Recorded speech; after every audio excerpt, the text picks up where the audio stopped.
Itinuro ng ating Panginoong Hesukristo na sa pagkakasal ay pinapagsasama ng Diyos ang lalaki at ang babae upang maging isang laman lamang sa paningin ng may kapal.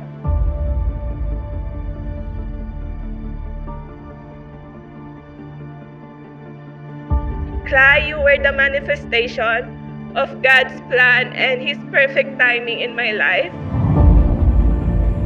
Dapat mahalin ng mga lalaki ang kani-kanilang asawa. Ang lalaking nagmamahal sa kanyang asawa ay nagmamahal sa kanyang sarili. My love, finally, una sa lahat, nagpapasalamat ako sa ating Panginoong Diyos sapagkat itinulot niya na makilala kita at makasapit tayo sa araw na ito.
Hi, love.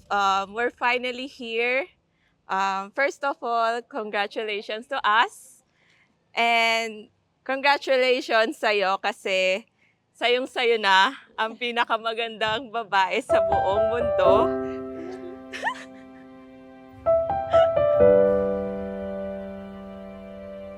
Naalala ko pa nung una kaming pumunta at umakyat ka ng ligaw sa bahay niyo. Umakyat kami sa bahay niyo.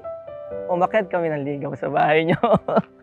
I remember when we first met back in 2021, I instantly knew that you were the one for me. Parang may something unique and special about you from the very first meeting. I mean, ikaw ba naman ang puntahan sa Bulacan? Kasi sabi mo parang nalalagas na yung buhok mo. At baka di kita magustuhan dahil konti na lang yung hair mo. Everybody's here. Everyone we love. The flowers Like kasi is very different from other guys I've met, and may mga qualities siya na very unique and very special. are all the smiling faces as they take their place. Here to start your vlogging era. Woohoo! Vlogging era! Vlogger!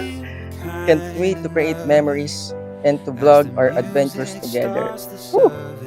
I love you, wifey. Yeah! Thank you, love. You should see the way you're looking right now as you're walking down the aisle in your white gown. I can't breathe, I can't speak, can't believe what I'm seeing. My love, this is already fully paid. Hope you like it. I love you from Habi. You look so beautiful by my side. I can't breathe, I can't speak, can't believe what I'm seeing. I'm speechless. Now we're finally here. After all that we've been through. So let's raise a glass to future and to past. Here's to me. Susundin ko po lahat ng payo nyo kung paano po kayo ni mga nagsama. Ganun din po kami ni Jel.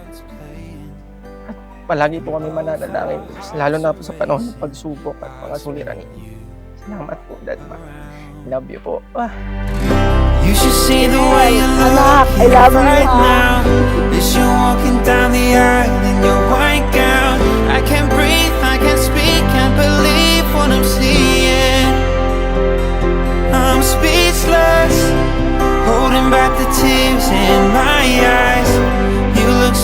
vow to take care of myself and live healthily so I can live long and take care of our future kids. 10 kids, sabi mo? I'm speechless. I'm speechless.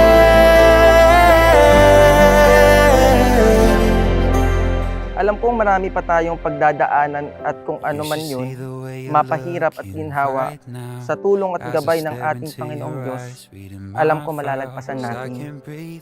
Hindi ko mapapangako, love, na araw-araw kitang mapakaiingatan, aalagaan, at masasamahan. Dahil hindi naman sa lahat ng pagkakataon, nariyan ako sa tabi mo. Pero sa isa lang ang may papangako ko, love, na sa mga panahong iyon, ikaw ang araw-araw kong pipiliin at pakamamahalin. I love you, love.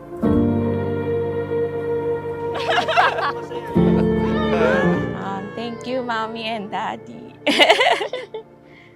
Sa lahat ng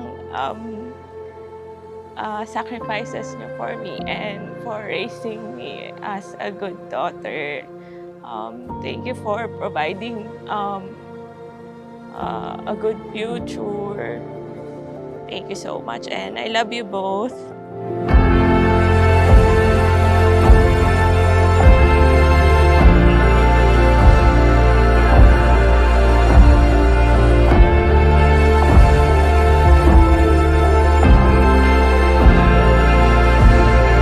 I promise to choose you every day, a million times over, not because I want to, but because my heart desires no one else but you. I love you so much, Clyde. Love, your wife.